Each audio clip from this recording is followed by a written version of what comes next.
energetics, years before wide knowledge of chaos theory, Fuller refuted the common notion that scientists wrest order from chaos, which is in fact an illusion. His assertion points up essential complementarities between simplicity and complexity, pattern and texture. Pattern, in brief, is a timeless phenomenon trending toward repetition. It is a mental path of least resistance that makes the pace of successive details more intelligible so that the passage of time is less overwhelming. Texture, then, is a fine, full phenomenon trending toward variation. Trending requires emphasis here because pattern, texture, repetition, and variation are not absolutes in ordinary reality. No absolute texture exists because texture cannot exist outside of pattern. Fuller's friend John Cage noted that a variation is a repetition, but with something new added. Patterns may differ and be subsets of larger patterns, thus doubling as textures, depending on whether plurality trends towards unity or vice versa.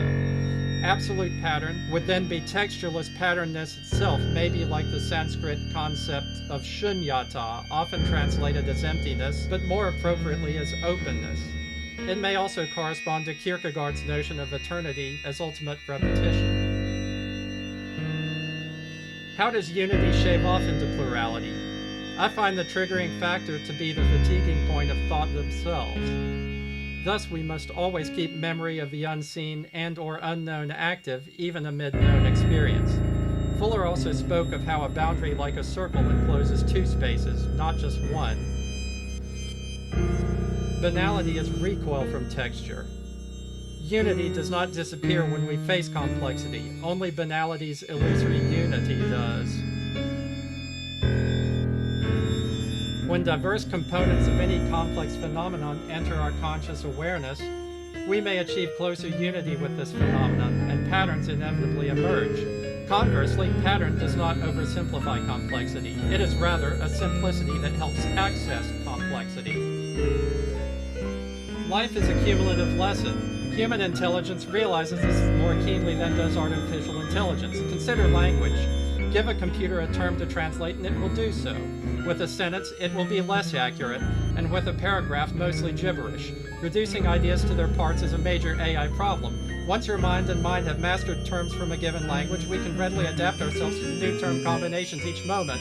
We almost always practice this example of synergy, and this moment-to-moment accommodation of novelty is a direct product of our conscious and subconscious combined with all five physical senses, in short, the essence of human intelligence. Thus, we consult a book of only linguistic science called a dictionary and instantly adapt it to our current experience.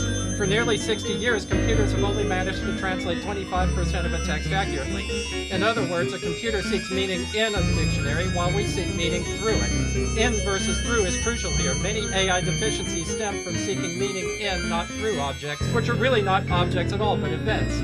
Zen teacher Katsuki Sekida described perception as three nen actions. The first nen is pure cognition, raw five-sense experience. The second nen is the immediately recorded mental impression of such raw experience. The third nen synthesizes the first two into a familiar concept. These three intertwine as a threefold structure that generates ego and reality itself many times per second. Sekida also mentioned the one nen eon, a steady stream of first nen with no second or third nen afterthoughts, i.e. constant beginner's mind. But the first nen never knows its own eon in progress, so the reasoning of the third nen is important to preserve this eon for posterity. A first nen eon would miss valuable patterns, while a third nen eon would be split seconds short of right now and miss the texture of life. Thus, Sekida stressed the importance of purifying the third nen, in effect reverse engineering it back through second nen mental impressions and first nen sensory impressions to experience time as both a continuum and as a string of moments. Though less emphasized by Sekida, one should also explore the second nen, the crucial transition between the physical and mental, concrete and abstract, referent and linguistic side. This second nen is a mental snapshot of all direct experiences and is the crux of creative inspiration. These nen are not culture-specific. They may correspond to the three paths between the lower spheres of the Kabbalistic tree of life.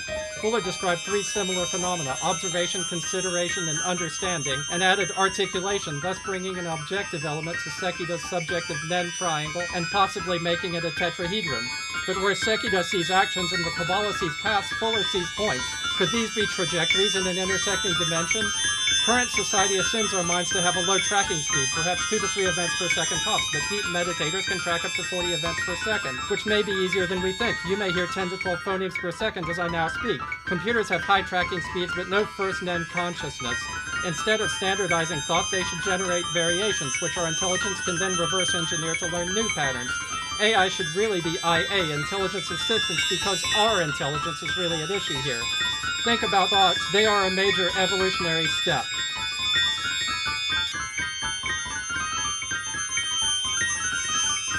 If survival is our common starting point, evolution may be our common trajectory.